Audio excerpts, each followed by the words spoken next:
turakwitabye karamenya gasani kuko uduhamaganga kuri buri munsi kugira ngo udutume aho ushaka. Ku izina ry'Imana Data na Mwana na Roho Mutagatifu, amen. Amahoro bana b'Imana, nimuhumure, Nyagasani Yesu araduhamagaye, tumwitabe maze adutume aho ashaka. Kuri uyu wa mbere tariki 10 z'ukwezi kwa 10, 2022, tuje imbere ya Nyagasani nyine kuko aduhamagaye. Twitabira ubutumire bwe ahangaha kuri buri munsi kugira ngo Nyagasani akomeze kutugira neza, adutuma aho ashaka. Muri uyu mwanya ahangaha kuri buri munsi tujye gutura Nyagasani isengesho ryacu rigira riti: ohereza Nyagasani muri kiliziya yawe abakozi b'intungane. Amen, amen, amen. Reka rero tubanze twifashishe ijambo ry'Imana dusanga mu ivanjiri kwanditswe na Matayo, umutwe wa 9, umurongo wa 35 kugeza ku 38. Dutege amatwi twumve ukuntu Yesu agira neza, Yesu agira impuhwe. Yesu yazengurukaga imijyi yose n'insisiro, yigisha mu masengero yabo, akwiza inkuru nziza y'ingoma, ari nako akiza icyitwa indwara n'ubumuga bwose. Abonye iyo mbaga y'abantu abagirira impuhwe, kuko bari barushye kandi bameze nk'intama zitagira umushumba. Nuko abwira abigishwa be ati: imyaka yeze ni myinshi, ariko abakozi ni bakeya. Nimusabe rero Nyir'imyaka yohereze abakozi mu mirima ye. Iyo ni ivanjiri ntagatifu. Nimusabe rero Nyir'imyaka yohereze abakozi mu mirima ye. Amen, amen, amen, amen. Urakoze Yesu kwakira isengesho ryacu, twe tugusaba kugira ngo wohereze abakozi mu mirima yawe, kuko abakozi ni bakeya. Musabe Nyir'imyaka yohereza abasaruzi, abakozi ni bakeya mu murima w'Imana. Bakristo bavandimwe, abakozi ni bakeya mu murima w'Imana. Buri wese rero napfukamye, kwesanga ko duteraniye kuri buri munsi, ushoboye kudukurikira wese nagira ati: ohereza Nyagasani muri kiliziya yawe abakozi b'intungane.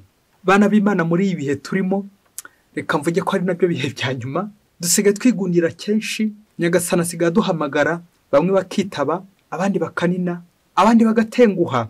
Reka natwe hamwe n'ivanjiri y'uyu munsi twegere Nyagasani tumubwire tuti: Nyagasani wohereza abakozi b'intungane muri kiliziya yawe. Muri uyu mwanya ubwo tujye kwanira ku iyo ngingo y'isengesho tugomba gutura Nyagasani, muri iyi minsi umuhamagaro w'abihaye Imana uri kugenda ukendera. Abenshi bari kwanga kwitaba, bakanga kwitaba Nyagasani, kwiyegurira Imana, kwiha Imana. Bamwe ntibashaka kubyikoza. By'umwihariko muri uno mwanya tugiye kunyarukira mu maseminari, irerero ry'abasaseridoti, maze aho ngaho dusabe Nyagasani ngo yohereze abakozi mu mirima ye, yohereze abapadiri benshi baturuke muri iryo rerero, iyo seminari, maze biyegurira Imana, bakorere Nyagasani mu muzabibu we. Aha tuza kugenya umupadiri nk'umwana, wa mwana nyine uva kure. Burya n'umupadiri ava kure. Iyo tuzirikanye ko umwana ava kure rero, biradusaba kumutegura bihagije, bityo Nyagasani azamutore koko. Natwe twagize uruhare rwacu mu kumutegura. Mbere yo gutangira kuganira kuri ingingo yacu, reka maze bashyira imbere abantu batatu umuhanga yavuze ugomba gutinya: n'umwana, umunyeshuri, ndetse n'umuntu usenga. Kuko aba bantu ngo ntabwo uzi ikizabavamo. Umwana ntuzi ikizamuvamo, uramurera ariko ntuzi uko azamera. Umunyeshuri cyangwa umuntu uri kwiga nawe ntabwo uzi icyo ari kwigira. Naho bwa nyuma noneho umuntu usenga, ntabwo uzi icyo bavuganye n'Imana. Wakibwirwa n'iki? Abo bantu nuko batinya: umwana, umunyeshuri, n'umuntu usenga. Byumvikane nyine umuntu udasenga nta n'impamvu yo kumutinya, burya nta kintu kinini aba afite. Ariko umuntu wavuganye n'Imana, umuntu wasenze, ujye umutinya. Kumutinya tuvuga ntabwo ari kumubona ukiruka, ahubwo no kwitonda, ukavuga uti uko biri kose wasanga hari ikintu ahishe, yewe byaba amahire kikaba ari cyiza, byadufasha. Umwana, umunyeshuri, n'umuntu usenga. Rero bakristo bavandimwe, indwara turwaye muri iyi minsi ni ugushaka gusa kwakira ikintu cyarangiye, produit fini, ariko tukibagirwa aho yahereye itegurwa, kwakira produit fini seulement, ibintu byarangiye. Ese ari producteur, ari consommateur, uvunika cyane kurusha undi ni uwuhe? Aha birumvikana hari ukora ndetse hari n'urya. Uvunika cyane n'uwuhe muri abo bombi? Akabya bindi by'umurobyi uvuga ati: mwebwe abacuruzi mubona ifi yageze ku isahani, mukarya mugahaga, ariko uwabereka uburyo iyo fi yarobwe, ndamya ko akagombye gusaba abarobyi benshi nyine kugira ngo bajye kuroba amafi menshi. Abenshi tubona nyine iyo fi yageze ku isahani, ariko burya umurobyi mu kuyiroba bahangayitse aba yagotse ijoro ryose, nuko nyine tukaza kwibona twebwe iri ku isahani yateguwe. ngo kuko umwana ashobora gukura twamubona yarakuze ari umusaza ari umusore, twebwe tukagira ngo nyine niko yamwe, nyamara baranyuze ahantu hakomeye cyane. nk'uko dushobora kubona uwihaye Imana cyane cyane umupadiri, tukamubona ari gusoma misa ari kuri aritari, nyamara tutazi ibigunda yanyuzemo, tutazi imvune yanyuzemo kugira ngo abe yagera hariya kuri aritari nyine. Izo mvune rero nizo tujye kurebera hamwe aka kanya, natwe tugasaba Nyagasani mu isengesho ryacu tuti ohereza Nyagasani muri kiliziya yawe abakozi b'intungane. Amen amen. Rero uyu mwanya turaza kureba nyine uburyo umupadiri aboneka anyuze mu iseminari, birumvikana irerero, maze agakura akazamuka ari kugenda yitaba iryo jwi rya Yezu Kristo umuhamagara kugira ngo amukorere mu murima we. Muri iyi ngingo yacu turaza kuva muri rusange tugenda tugana umwihariko uko mubikurikirana. Umupadiri ari hejuru, ariko turagenda tumanuka tuze kugera no mu iseminari, aho ngaho atorezwa, iryo rero akuriramo, aho ngaho turaza guhatinda. Dore rero ingingo enye ziza kudufasha gushyikiriza isengesho ryacu kuri Nyagasani Yezu Kristo tuti ohereza Nyagasani muri kiliziya abakozi b'intungane. Ingingo ya mbere yitwa umwana ava kure cyangwa umupadiri ava kure. Ingingo ya kabiri abarezi, turaza kurebera hamwe abantu bose bitanga kugira ngo uburere bw'umwana bukunde. Ingingo ya gatatu iseminari, ndetse turaza kwisanisha iseminari ihura he na buri munsi. Icya kane ni ubutumire.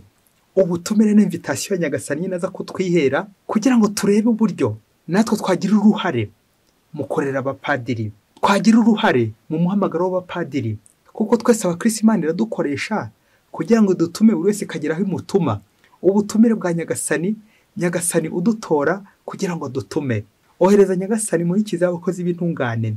Reka rero duhere ku ngingo ya mbere, umwana ava kure.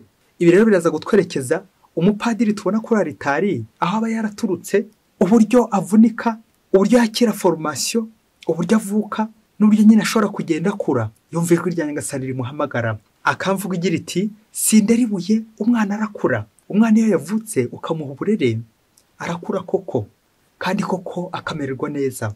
Mbere ko tugera ku burere bw'umwana, reka tubanze kwivuka rye. Nibyo dusanga mu gitabo cy'umuhanuzi Yeremiya, umutwe wa mbere umurongo wa 4 kugeza ku wa 5, hagira hati ndarakuremera mu nda ya nyoko nari nkuzi. Amen amen amen. Anga tukazirikana uburyo Yeremiya ahamagarwa n'Imana akiri mu nda ya nyina. Uko gusamwa, uko kuvuka, Imana ibikiri kugenda imuhamagara. Rero abakristo bavandimwe, umuhanuzi w'Imana cyangwa za umuhanuzi w'Imana ava kure, anyura mu magorwa, anyura mu nyanja nyinshi, agasimbuka imitego n'imitego. Reka rero kuri iyi ngingo ya mbere, umwana ava kure, tuzirikana ibyo bavuga ku mateka y'ishingo ry'umujyi wa Roma, legende ou histoire de la fondation de Rome, amateka ya Roma. Aha ngaho uze kureba muri amateka, uze gusoma uburyo anyura kure, ariko akaza kugera ku igikorwa koko gifatika. Amateka ya Roma twese duteze amatwi ngo umunsi umwe umwami witwaga Proca Rex Albanorum dos Filios Nimitorem Amilium Habuit. Ngo uwo mwami Proca ngo yari afite abahungu babiri, Nimitoro na Amilius. Abo bahungu babiri umukuru yari Nimitoro, nuko umwami Proca asigira ubwami Nimitoro kuko ari we wari mukuru. Ngo maze kumusigira ubwami, Amilius murumuna ararakara cyane, maze afata umugambi wo kumwambura. Nuko agera gutya mwambura ubwami, arabwitwarira. Babyeyi mwumva Amilius ukuntu yabigenje.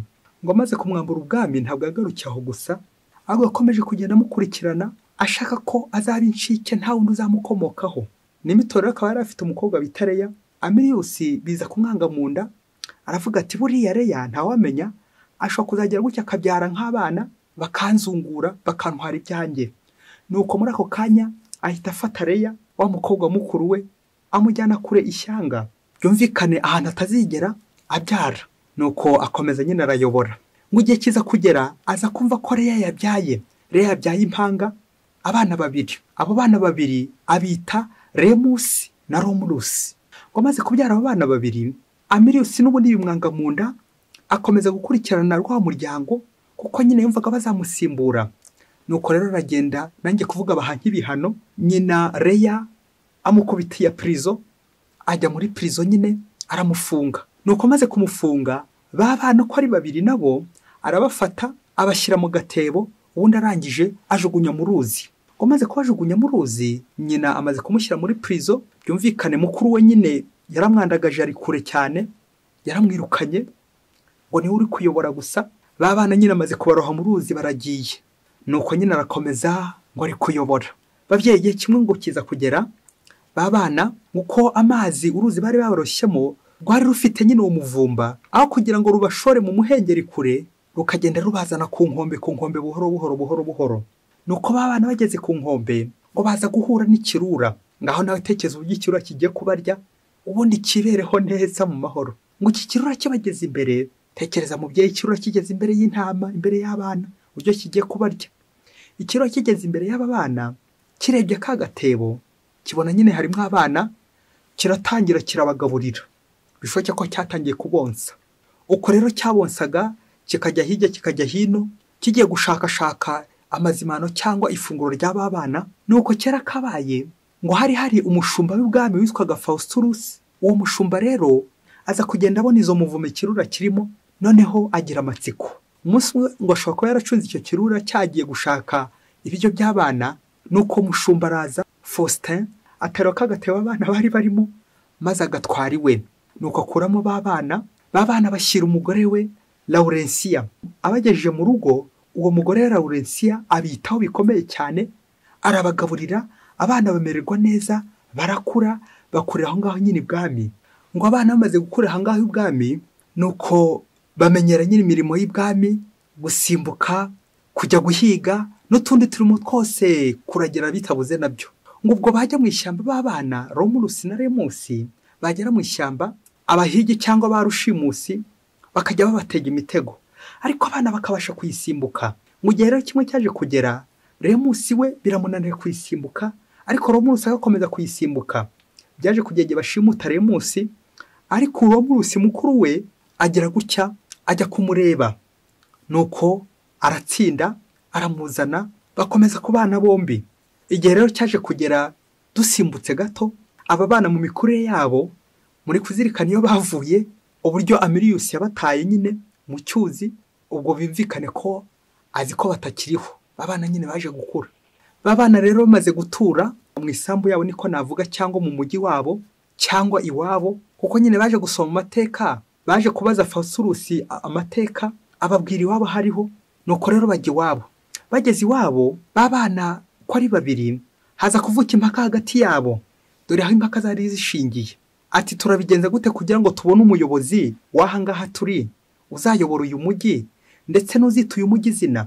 Nuko igihe kiza kugera rero, baza gukora ubufindo, nanjye kuvuga ikizamini cyo kureba mu kirere, bityo ubonye inyoni nyinshi mu kirere kurusha undi, akaba ari we uzayobora umujyi, kandi akaba ari nawe uzawita izina. Nuko Remusi umuto abona inyoni 6 gusa mu kirere, naho Romulus we abona 12. Ubwo byumvikane Romulus niwe watsinze, aba ari we wita umujyi izina, aba ari nawe uyobora, ubera umushefu. Nuko rero umujyi nyine witirira izina rye Romulus, ahita wita Roma. Ngewe rero fondasiyo ya Roma, uko umujyi wa Roma wahanzwe, ayo mateka yose ko mwayumvise, hivanzemo bana imitoro na Amilius umunyeshyari. Aho none nashaka kuganisha uburyo n'ubwo umunyeshyari bwahe udashobora kuzitira umugambi w'Imana. Fondation de Rome, uburyo Roma yafonzwe, ariko iturutse kure, hari haje mu makontre 6 abahagari na Amilius. Uburyo abana banyuze mu mazi, none habonetsemo uyobora Roma, habonetsemo no uwita izina umujyi Romulus Roma. Nguko abakristo bavandimwe, umwana ava kure, kandi ngo urinde kuburizamo umugambi w'Imana. Iki Imana yateganyije mpaka kizasohore. Rero mwakurikiye iyi nkuru ya Fondation de Rome, mwumvise uburyo abakontre 6 burya ntago ari abakure, n'abavukanye, n'abo muvukana, n'abari hafi yawe, ni bene wanyu, basko wanyu, nirinze kuvuga abanyoko wanyu. Nguko ko umuryango bakushoboye ishyari, buri munsi ugahora usimbuka imitego, bitewe n'iki? Aho umuryango wanyu nyamara bakure bo ntagira icyo bagutwara. Nguko ko umwana ava kure babyeyi, agenda anyura muri iyo mitego, akagenda anyura mu nyanja, akagenda anyura mu byuzi, ariko hose akagenda hasimbuka, bikazagera igihe intego ye igerwaho. Nguwo n'umupadiri, ubuzima bw'umupadiri ni ukugenda anyura hose bamukamura, rimwe ago mu cyuzi, ubundi akabyuka, bikazagera igihe nyine tumubona hehe, tumubona kuri aritari. Ngewe ya fondasiyo nyine tukazamubona i Roma. Abanyaroma nyine za nzira zose nyine zigera i Roma. Babyeyi mwumvise ukuntu umwana ava kure no mu mazi no mu gatebo Imana ishobora guha gutorera. Imana ishobora no kugukura mu menyo y'ikirura. Imana igakoresha uburyo bwose kugira ngo ubeho, ikaba yanakoresha n'ikirura. Bamwe bari bazi ko ikirura kiryana, ariko cyagera imbere yawe umunwa cwe, cyagera imbere yawe ahubwo kikajya kikugaburira. Kubera iki? Kubera Imana. Imana igera naho hose, naho wari ugiye kugwa, aho byari birangiye, Imana naho aho waryamye ikagutora bari bagutaye, ubundi ikagutonesha, ikagutuma, ikakohereza mu butumwa. Ohereza Nyagasani muri kiliziya yawe abakozi b'intungane. Ingingo ya kabiri, uburere bw'umwana. Hari indirimbo abana bato bajyaga baririmba bagira bati, ihene yahagaze kuri anteni, mureke mbabwire ikibazo cyanjye, abandi babyeyi iyo babyaye barabahemba, ariko njye ntibampembe, bwacyo umwana wanjye arakabarengaho.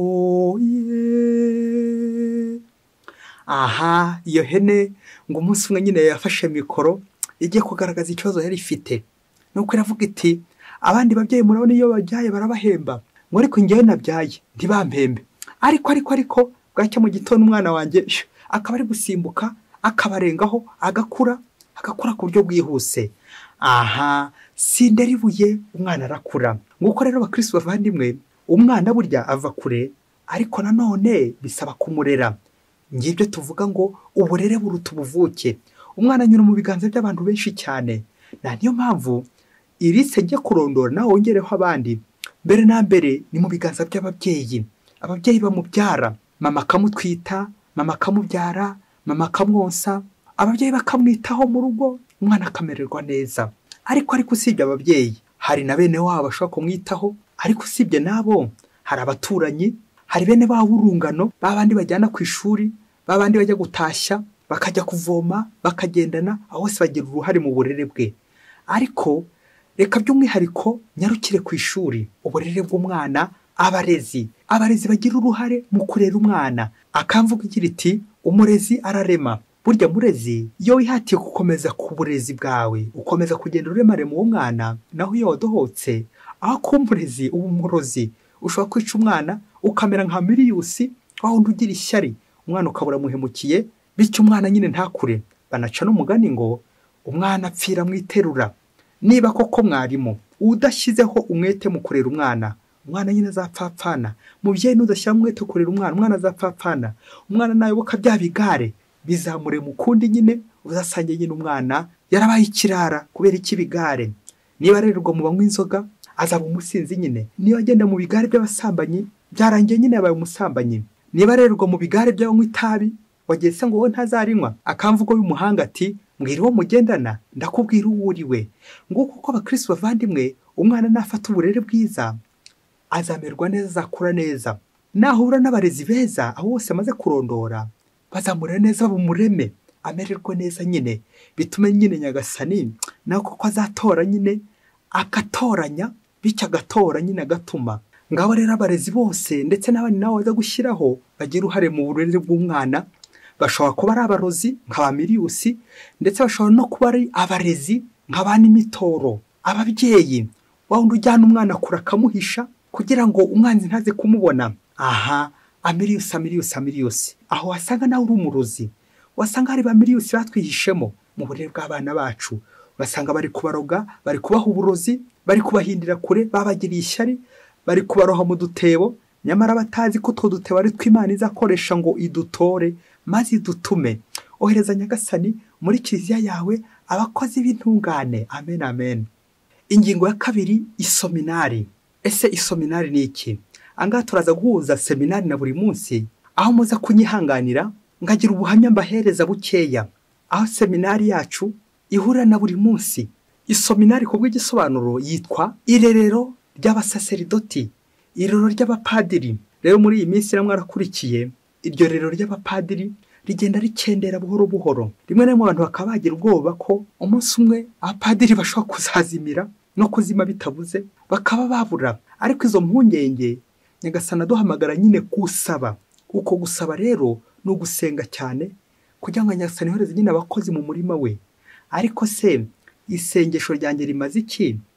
niba koko nanjye ntagira uruhare mu gutegura abapadiri, mu gutegura abihaye Imana, seminari irero ry'abasaseridoti, abakristo bagomba icyubahiro Antiyokiya, kuko batubwira ko Antiyokiya ariho abakristo bitewe bwa mbere na mbere abakristo. Aho ngaho rero abakristo bavandimwe ni ku ivuko tugomba guha icyubahiro Antiyokiya. Nguko rero ko ahantu wavukiye wakagombye kugira gute? Wakagombye guhubaha. Aho navukiye ni hubahwe.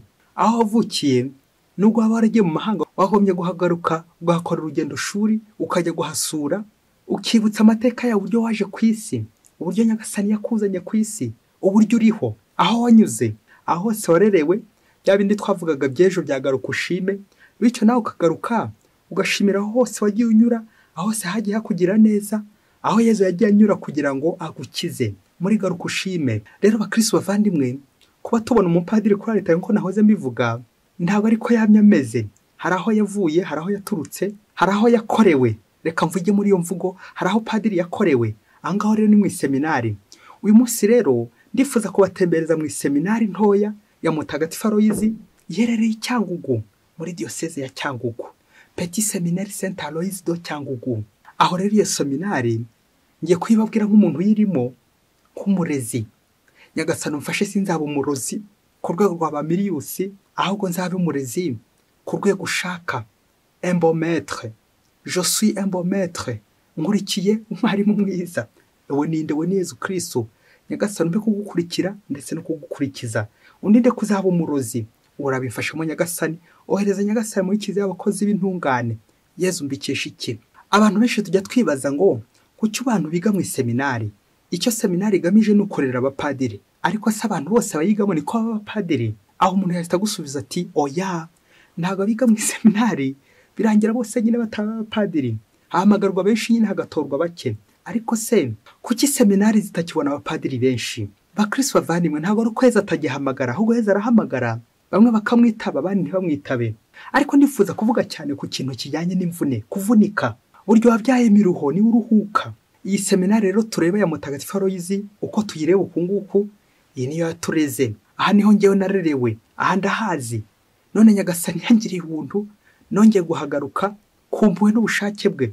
Hari abantu benshi tujya duhura bakambaza bati, cyane cyane abo twagiye twigana, bati harya sha wabaye padiri? Nuko nyine igisubizo ni kimwe mbasubiza, bitewe n'aho twagiye tunyurana, ngasubiza nti kubera Imana, ni Imana yabikoze. Harya sha ko nahiga mbona bakwirukana kubera minerivare wayibuze, waje kuba umupadiri gute? No kubera Imana. Harya ubundi mu ishuri ntibajya kubona 0 ugatsindwa, waje kuba umupadiri gute? No kubera Imana. Umunsi umwe bigeze banyirukanira amafaranga y'ishuri, nuko rero ndagenda nibaza ukuntu nzongera kugaruka ku ishuri. Nuko nza guhura n'umukecuru, duhura mu nzira, maze ambaza impamvu nagarutse gwana nikoreye agakapu, maze mubwira ko banyirukaniye amafaranga y'ishuri. Wa mukecuru aragenda yikoza hirya, ngiye kubona mbona akoze mu mweko. Abana bo bashaka ko batazi umweko, mbona apfunduyemo kera bayitaga inote y'ijana. Nuko ajya kuri boutique yari aho ngaho, abwira umucuruzi ati mpereza amakaye 2 n'ikaramu. Ndabyibuka rwose, amakaye 2 n'ikaramu ku note y'ijana. Nuko umukecuru arangije ambwira mu rurimi rw'amashi ati Mungu akugishe oyige winja. Bikavuga ngo Imana iguha umugisha kandi uzige neza umenye n'ubwenge. Amen, amen, amen. Nuko ariko nkomeza kwibaza ese ko bangaruye amafaranga y'ishuri, umukecuru akampaye gusa udukaye 2 n'agakaramu kamwe, ibise biribuze kumarira iki? Ndabyakira, ariko nsubira ku ishuri n'ubundi nta mafaranga njyanye. Nuko ngeze mu nzira ngiye kumva numva n'umuntu ntazi pe, numva ntumyeho ngo nsubire ku ishuri ngo azandihira igihembwe cyose. Nuko ndagenda njya ku ishuri. Nyuma nibwo naje kubitekereza, ntekereza rya jambo rya umukecuru na twadukaye 2 n'agakaramu, uburyo yabimpaye bitambona harimo umugisha w'Imana. Oye se ngo guhera icyo gihe nakomeje niga, sinongeye gutaha n'agakapu mu mugongo ngo barancyuye. Najyaga gucya ku gihembwe nkabona undi arandihiye, ikindi gihe nkabona undi arandihiye, n'ikindi. Nageze mu mwaka wa 6 nta deni nsigayemo, ariko ngasubiza amaso inyuma ngongera nkareba ya note y'ijana. Ntabwo ari igiceri cy'ijana nk'ubu ngubu tubireba mu Rwanda, yari inote y'ijana uwo munsi. Ati uzagira amasomo meza, uzige neza, uzatsinde, Imana iguha umugisha. Uwo mugisha wakomeje kunkurikirana.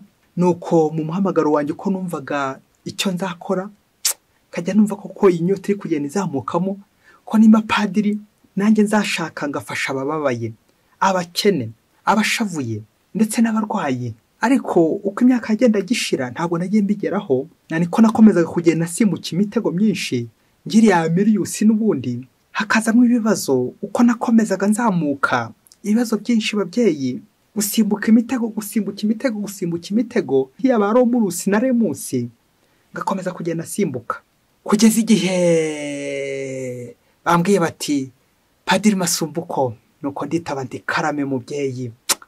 Nuko rero ndavuga nti Yezu warakoze, impuhwe zawe Yezu nanjye zangezeho, impuhwe zawe Yezu nanjye zangezeho. Shimwa Yezu warakoze, impuhwe zawe Yezu nanjye zangezeho. Nkuko ivanjiri yahoze bitubwira uyu munsi, impuhwe z'Imana uburyo Yezu agira impuhwe, nanjye izo mpuhwe nizo zangezeho. Nguko abakristo bavandimwe, nyuma yuko mbaye umupadiri, n'ubundi icyo gitekerezo cyakomeje kunzamo, nzafasha gute imbaga y'Imana, ariko ubushake bwanjye ntacyo nakwimarira n'ubundi. Nibwo rero Nyagasani kubw'impuhwe ze ampaye iyi mikoro ahangaha mureba kuri buri munsi, ntabwo ari iyanjye. Ndifuza kubabwira ngo ba Miliyusi n'abandi mwese mwatege imitego hirya no hino, umva buri munsi ntabwo izashira, ahubwo uzashira uzanarangira vuba ni njyewe, ni Padiri Masumbuko. Naho buri munsi yo reka dashwi yirakomeye. Kubera iki? Buri munsi buriya ni impinamagambo, n'ubundi hari n'andi magambo akurikira buri munsi ijambo ry'Imana. Ese mubyeyi, ijambo ry'Imana ushobora kurihagarika buri munsi bigakunda? Apana. Nubwo wagira gute, ushobora guhagarika Masumbuko bigakunda, ushobora guhagarika umupadiri runaka bigakunda, ariko ntiwahagarika buri munsi ijambo ry'Imana. Nubwo wagira gute, babyeyi ba Kristo bavandimwe, ntabwo ngiye ku bushake bwanjye, ku bushobozi bwanjye nahagarika buri munsi. Icyo bikora nakomeza nkayikoresha, nkayobora, nkaba umurezi, pourquoi umunyeshuri, umwigishwa wa Kristo, nyuze ahangaha kuri buri munsi. Ariko buri munsi ubwayo nubwo wagira gute ntabwo wayisenya, kuko nyine wasenya gute ijambo ry'Imana rya buri munsi? Ngewe nasenyuka birakunda, ngewe napfa bigakunda, ngewe nashira bikarangira, ngewe ubushobozi n'ubasha afite byashira bikarangira, ariko ijambo ry'Imana buri munsi nubwo wagira gute ntabwo uzarihagarika. Miliyusi, uramenye ntuzivange mu mugambi w'Imana. Nguko abakristo bavandimwe, abakontresigise bajya baba benshi, ariko ujye umenya ngo Imana izemera unyure mu gatebo, yewe ukoreshe n'intare, ikirura, ariko ubeho umererwe neza. Mbakugeze hehe kuri Fondation Dore, mbakugeze hehe ku cyicaro cya Kiliziya Gatolika, hahandi Petero inkingi ya Kiliziya iri ishingiye imizi kuri Kiliziya. Abantu n'ibintu bishobora kurangira, ariko amagambo y'Imana yo ntateze gushira mubyeyi. Nguko abakristo bavandimwe, nagira ngo mbereke uburyo buri munsi ari igitekerezo gikomeza, buri munsi nawe ukaba wayikomeza n'undi, ariko ngira ngo umwanya Nyagasani yantije, akanya k'iminota mike, akanya k'amasegonda make, Nyagasani icyo ngusaba ni ukwitorera mu iseminari abakozi buri munsi benshi kandi beza. Uko mundeba uku nguku, wasanga ejo Nyagasani azampamagara, nawe yaguhamagara. Ese nampamagara wagize ngo ibintu ntibizakomeza? Bizakomeza nyine, ariko se mu buhe buryo? Ni ngombwa rero gutegura abantu bazajya bakomeza ubutumwa bw'Imana, abantu bazajya bagakomeza gukwirakwiza inkuru nziza ya Kristo ku isi hose, abakozi benshi mu murima w'Imana. Nanjye rero bakristo bavandimwe, nje ngaha kuri buri munsi ngira ngo mbature icyifuzo mfite, dufatikanye turere Kristo, dufatikanye aha mu seminari ndetse no mu handi maseminari hose n'ahandi hose ijwi rya Nyagasani ryanyura, duhabyaza umusaruro, maze twinye Nyagasani nyine azamura abapadiri, aduha abapadiri benshi, aduha abakozi mu murima we benshi. Ngiye rero buri munsi rero ikaba aravukiye ngaha muri iyi seminari ndimo, imyaka 3 ikaba irashize dutangiye gahunda ya buri munsi nk'uko tuyifite ubu ngubu. Iyi seminari Imana ihimwisha n'amahoro, iyi seminari niyubahwe, Petit Seminari Saint Aloys, iyi seminari yandeze, iyi seminari umubyeyi wanjye, iyi seminari yangiriye neza, iyi seminari yanyubatse ukomeze uku nguku, mbikesha iyi seminari. Iyi buri munsi turi aha ngaha twumva tureba uko tureba n'uku nguku. Iyi ni seminari yabikoze inginda aha ngaha. Ese koko nzamere nka umwana w'umuhererezi nanjye? Murabiza abantu bakuze uko bajya bitira umwana w'umuhererezi ngo bya korera mu nda ya nyina, ntabwo ngiye kubivugira ahangaha, ariko mu kureba kure uwashaka mu bana afite yagenda batoza buhoro buhoro buhoro buhoro buhoro buhoro buhoro buhoro kugeza igihe Nyagasani nawe agiye areba ku giti cye, maze akagenda atora, agatoranya kandi agatora akurikije ubushake bwe. Nyagasani yohereza muri kiliziya abakozi b'intungane kandi beza. Hari ikibazo kigira kiti, ese kuki abantu biga mu iseminari ari benshi ariko abakomeza iseminari nkuru abagera ku bupadiri bakaba bakeya? Aha bakristo bavandimwe, ndifuza kubabwira impungenge ndetse imbogamizi n'inzitizi zihaba.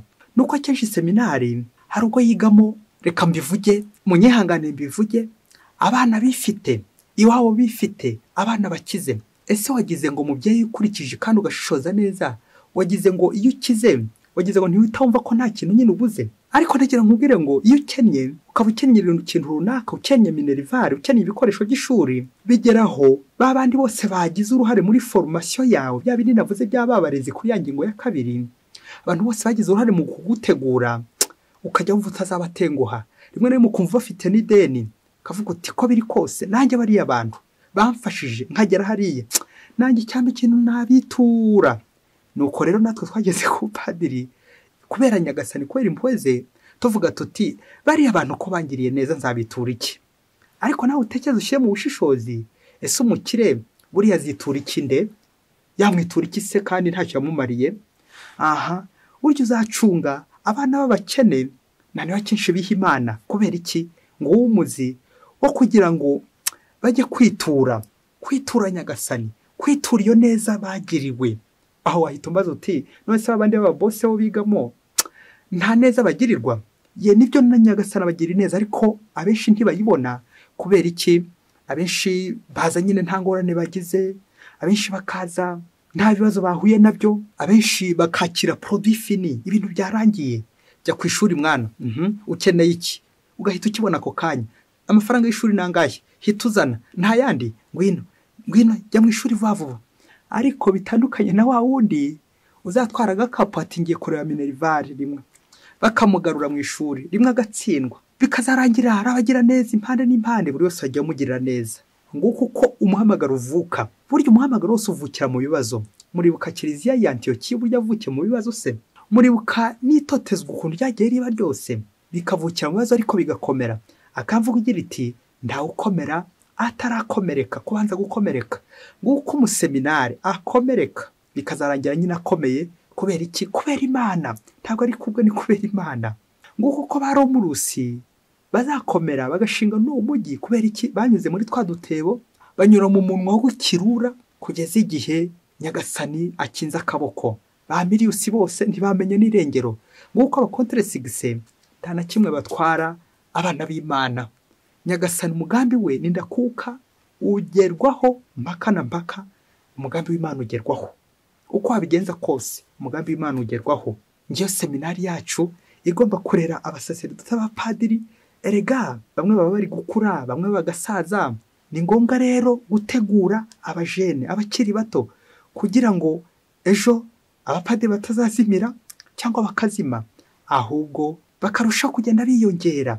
Bityo n'ubutumwa bw'Imana ntibuzahagarare. Kubera iki? Twagiye dutegura, turategura, none koko Imana nayo iritoreye kubera impuhwe zayo ohereza Nyagasani muri kiliziya y'abakozi b'intungane. Nyuma rero yo kurebera hamwe umwana uburyo avuna, abagira uruhare mu burere bwe, ndetse nyirizina iyo seminari umwana anyuramo, by'umwihariko nanjye nababwiye buri munsi uburyo yavutse, ikavukira ngaha nyine muri iyi seminari Paris Saint Aloys. Uko tuyifite aho ngaha, iyi radio, iyi mikoro, iyi televiziyo mureba iri kuvugira muri Petit Seminaire Saint Aloys do Cyangugu. Aha niho duteraniye rero. Iki nicyo cyicaro cya buri munsi. Aha ngaha muri studio humura iri mu cyumba kiri mu seminari ntoya ya Mutagatifu Aloys Diocese ya Cyangugu. Aha turi rero, iyi ni seminari yacu kumuyireba ukunguku, naha duteraniye ni Imana yabikoze. Iyi seminari Imana yiha umugisha. Akaho umukecuru wambwiye akamuduka tubiri babyeyi n'agakaramati, ugende winja, Imana iguha umugisha, ugende neza rwose ujye kwiga, Imana iguha umugisha. Aha naho naharongeye umugisha. Iyi televiziyo tureba uko turebana ukunguku no kubera Imana babyeyi. Aha turi mu seminari, aha tuvugira ni mu seminari ya Mutagatifu Aloyizi Diyoseze ya Cyangugu. Warakoze mana, warakoze. Warakoze. Reka rero tujya ku ngingo ya nyuma ariyo ya 4 yitwa ubutumire, l'invitation. Ubutumire rero babyeyi tubwumve neza. Bamwe buriya bari kundeba ba Miliyusi bakandeba bati to nka kurya babwiye Mutagatifu Yohani Mariya Vianney ati urubwato wakwita ubwato wabutomboye nk'ubu wagira gutya akanyira ubwato naba ntomboye kajya nambutsa abantu nkabatwara hehe ku Mana, naba ntomboye we ubwato bakambwira bati urubwato naba ntomboye.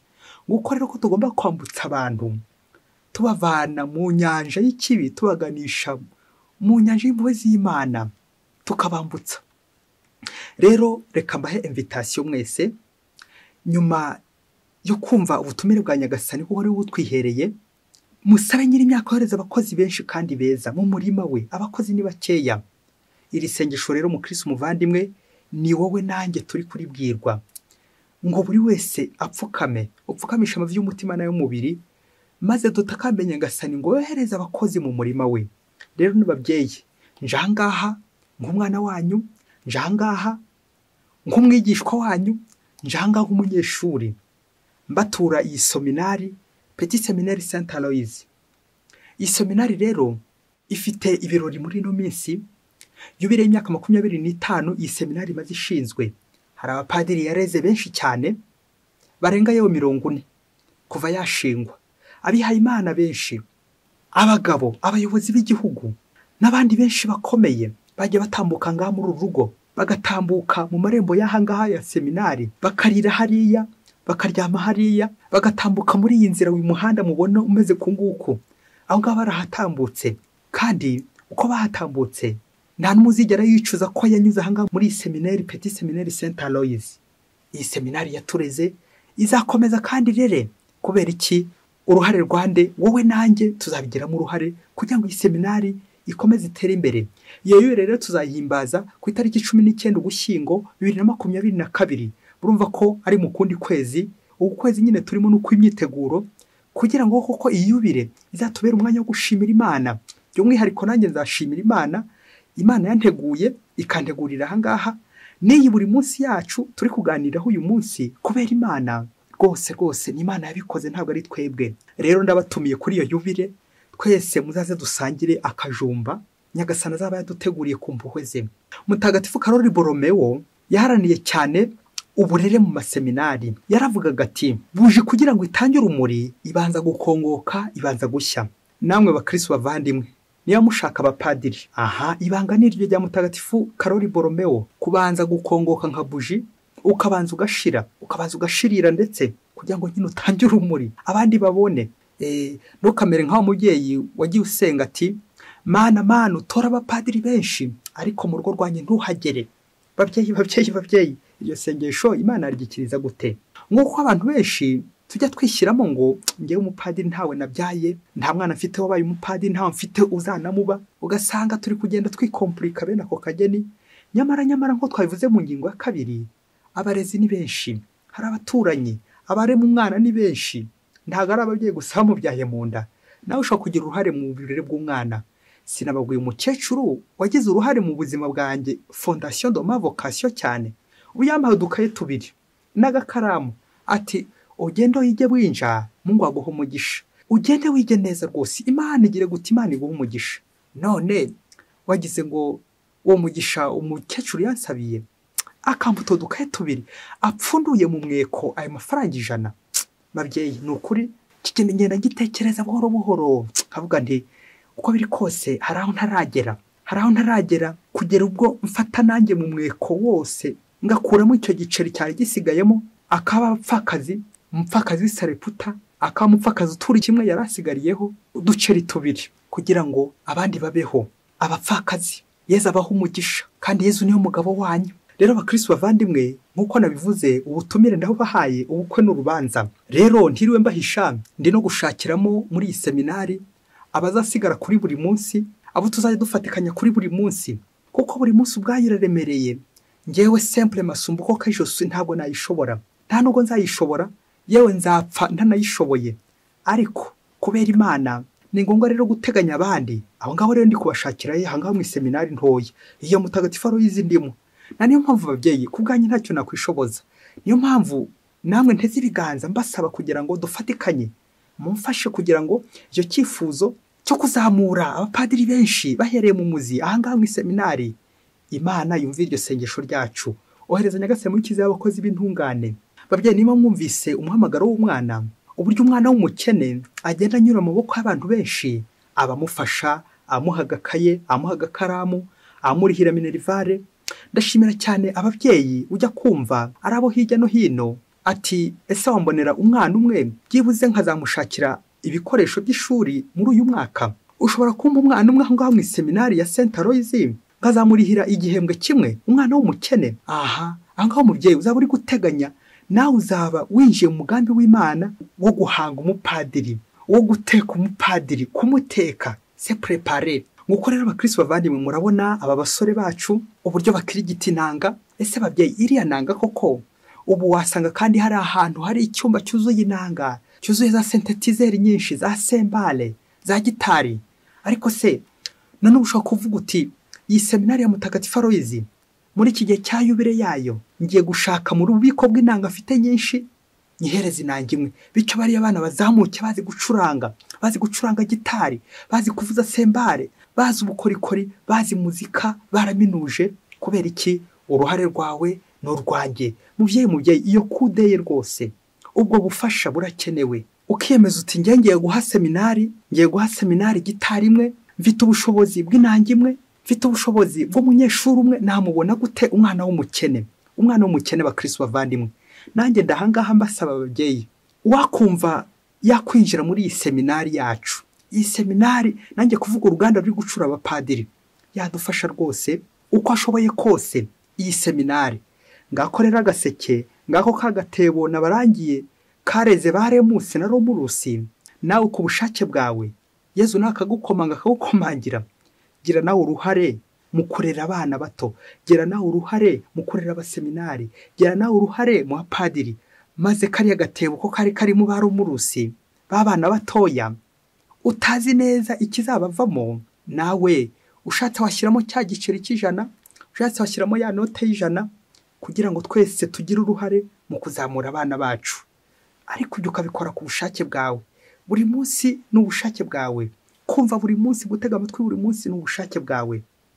Rero abakristo bavandimwe, ndabiyambaje kuko nyine mfite urubanza. Uyu mubyeyi wanjye wandeze, tuzafatikanye buri wese ufite agatoki mu rutoki rwe mu murima, urabe nyine ugategura neza kugira ngo tuzakenge kuri uwo munsi, bityo tuzanywa akagwa nyine gashyushye.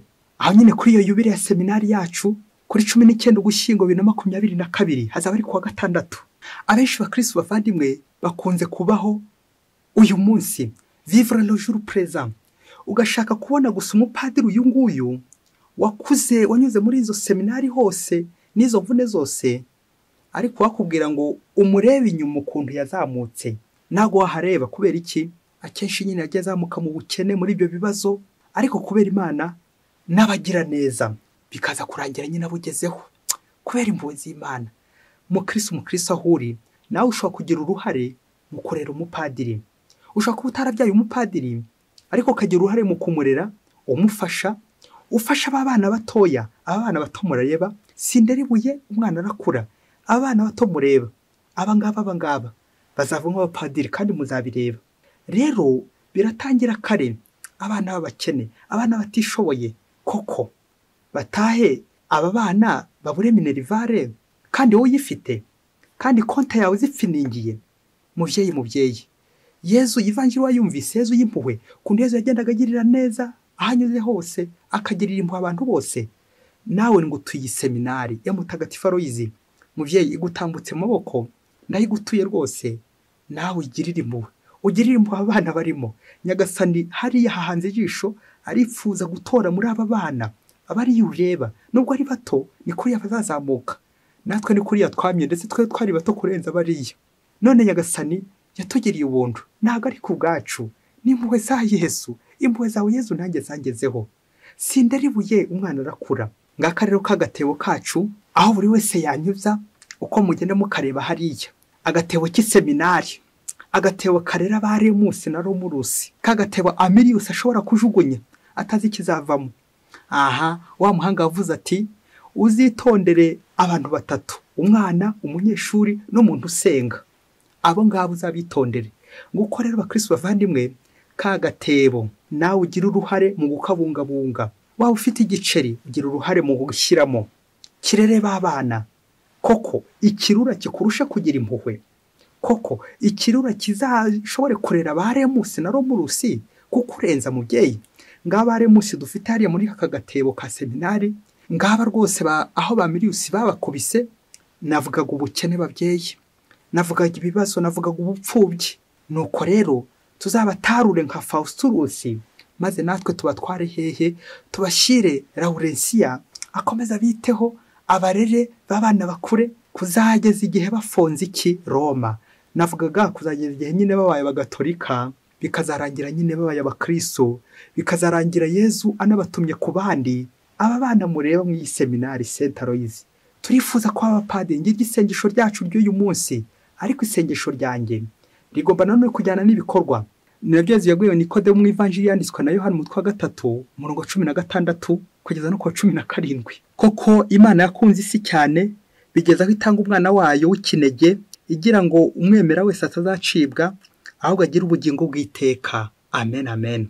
N'Imana nayo ukunda bingana gutanga. Mubyeyi rero, yaba hari igikoresho waba ufite, navugaga nk'inanga, navugaga ibikoresho bya liturujia, ubundi bufasha, ahandi wakomanga, babakecuru wakomangaho, babandi bagira neza bakagirira abana bato neza. Mubyeyi uradukomangire natwe seminari ya Mutagatifu Aloys Diocese ya Cyangugu, maze kariya gaseke kariya twateretse hariya ku bushake bwa kubuntu bwawe, nugirirwa ubuntu ukagira icyo ugaterekamo, ubwire Nyagasani uti ohereza Nyagasani muri kizi y'abakozi b'intungane. Cya giceri uzashyiramo, yewe rwa rufaranga washyiramo, uzaruvugireho iryo sengesho, ubwire Nyagasani ko nawe ushaka abakozi benshi kandi beza. Yezu n'umunyampuhwe, ntabwo Yezu akorera mu kirere, ntabwo Yezu ari ikimanuka, akorera mu bantu. Yezu yashaka gufasha, akorera mu bantu. Yezu yashaka kurera umupadiri, akoresha abantu. Yezu yashaka kurera abana be, akoresha abandi bantu. Ntabwo Yezu ari ikimanuka, ni nabo bantu nyine akoresha. Yezu akoresha abantu, Yezu ashobora kunkoresha, maze ukamererwa neza nanjye nkamererwa neza. Ngiye buri munsi yacu tuyirinde ba Amilius, tuyirinde abantu bose bashobora kuyigira nabi, aba contre succès. Komeze mudusabire. Nanjye rero babyeyi, ndangije ikiganiro aho navuze nabi mumbabarire, ibyo ntakoze neza mumbabarire, aho ntavuze ibikwiye Imana imbabarire. Simple masumbuko que je suis, ndi umunyabyaha ndetse n'umunyantege nke, ntacyo nishoboreye. Niyo mpamvu mba ngira ngo ibyo byose ntakoze neza, Nyagasani akomeze kubimbabariraho. Mwese rero rendez-vous ni kuri yubile ya seminari ya Mutagatifu Aloys Diocese ya Cyangugu ku itariki 19 Ugushyingo 2022. Nanjye rero kimwe na wa mukecuru wambwiye ati Mungu aguho mugisha ugendo yige winja, nanjye rero mbahaye umugisha kugira ngo byo mukozeho byose bibahire, amasomo yose mwiga umugisha w'Imana baherekeze, ibyo mutunze byose umugisha w'Imana ubisesekareho, urubyaro rwanyu rwose, abana banyu, abo murera, abo mwitaho, umugisha w'Imana ubasesekareho mwese. Nanjye mbasaba umugisha mu izina rya Yezu Kristo umwami wacu. Amen. Mwese Imana ibaho umugisha, Imana Data na Mwana na Roho Mutagatifu. Amen. Padiri Masumbuko Ladislas wa Diocese ya Cyangugu.